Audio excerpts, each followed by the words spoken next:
प्रत्येकाच्या डोळ्यात अश्रू उभे राहील. म्हणजे तो दादांच्या पार्टीचा असेल, दुसऱ्या पार्टीचा असेल, परंतु दादांनी जे राज्यातील जनतेला जे प्रेम दिलं, त्या प्रेमाचीच ती पावती होती.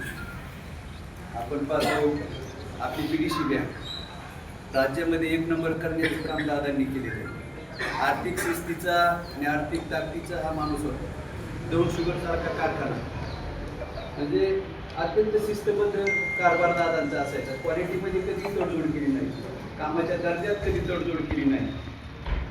आणि झाडांवर दादांनी अतिशय प्रेम केलं. बारामतीचे जर रस्ते पाहिले तर संपूर्ण रस्त्याला जाळी. अशा या सर्व क्षेत्रात चांगलं काम करणारे दादा आपल्यातून गेले. त्यांना भावपूर्ण आदरांजली व्यक्त करतो या ठिकाणी.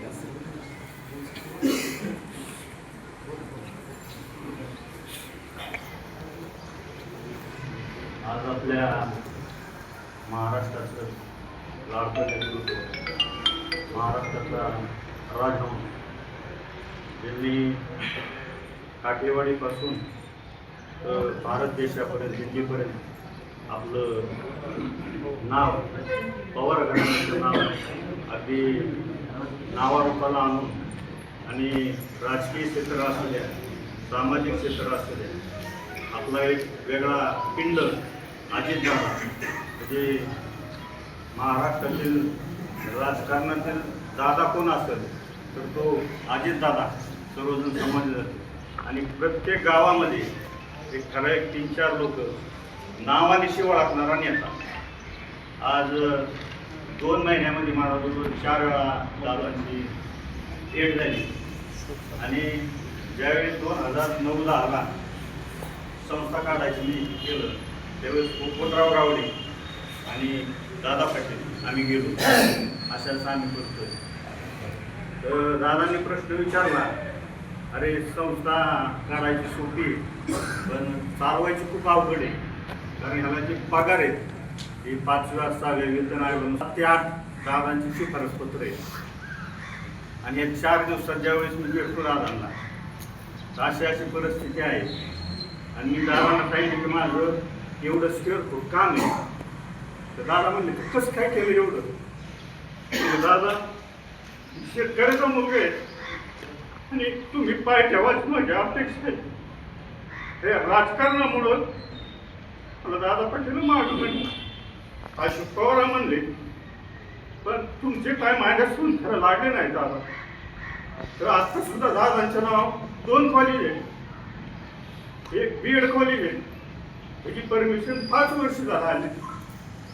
तर म्हणलं दादा तुला ॲडमिशन होत नाही. तू म्हणले ठीक आहे.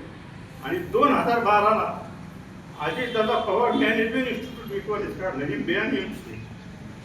एका कमिटीने त्याची परमिशन नाकारली. 55 ते 60 लाखाचं माझं नुकसान झालं.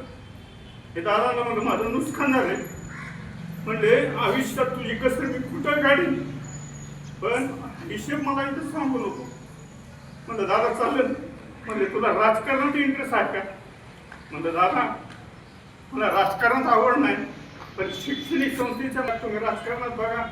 एखादं जर काम आपण घेऊन गेलो तर तो माणूस म्हणतो त्या गावातल्याला विचारलं पाहिजे मला, त्याशिवाय मी देऊ शकत नाही. पण हा महाराष्ट्रातला एकमेव असा नेता होता की कधीच कुणाला अडवला नाही.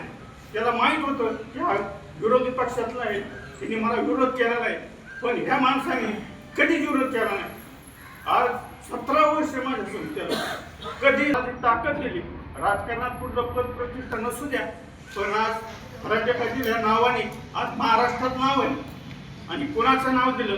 सुनेत्राच्या नावाने, सुनेत्राताईच्या नावाने सुद्धा माझं कॉलेज आहे, BEd कॉलेज आहे. त्याला ॲडमिशन नाही, आधी आहे. म्हणजे पवार घराणं. आणि मला आठवतंय लहानपणापासून ज्या वेळेस पवार आले, म्हणजे आमचा पाटीलवाडा असू द्या, गावात रानातलं घर असू द्या, आम्ही वाढलंय त्यांना. आणि घटना झाली की म्हणजे शब्दात व्यक्त करण्याजोगीच नाही. कारण ही जे नेतृत्व आहे ते कधीही भरून येण्याजोगं आहे. कुणाला विश्वास बसत नाही अजून सुद्धा ही घटना झालेली.